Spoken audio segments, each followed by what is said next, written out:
Hi and welcome to the show. My guest today has interviewed and interacted with dozens of the world's business leaders and policymakers. You've worked in almost every sector, from NGOs to government to corporate. What was the one that you enjoyed the most? It's perhaps what I'm doing now. What journalism does, television, because sometimes you do get recognized by people, is that you end up doing all these things at the same time, because you will meet people, you will try and do stories, and what this has also done for me is opened up the world of people coming to you and saying, can you come and moderate sessions for us? So all the different places that I've been able to do that for is just meeting people.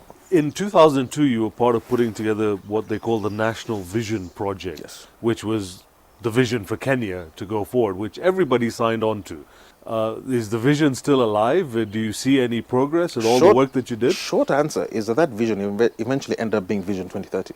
But again, visions are a product of good naivety, you know. So you have to put together best case scenarios, which will get hammered by reality, and it always happens in any such things. So on the one hand, no, I sort of expected this to happen. But on the other hand, what frustrates me is not so much that the screw-ups happen, is that these guys know what they need to do to actually take the country, take the continent forward. These are the people who are the very top, they're the very elites, and they've been elites for decades in this country.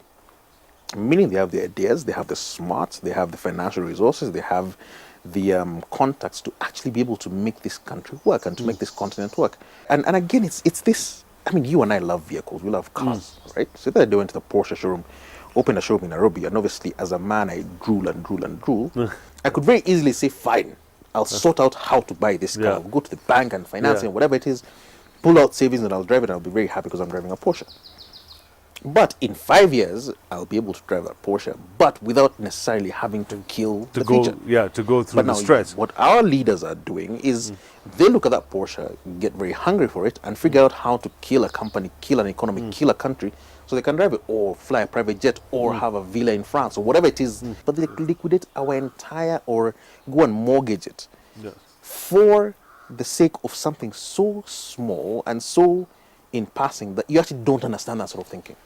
Wallace, the show is called The Scoop, so I need to ask you for a scoop, something that nobody preferably knows about, or very few people.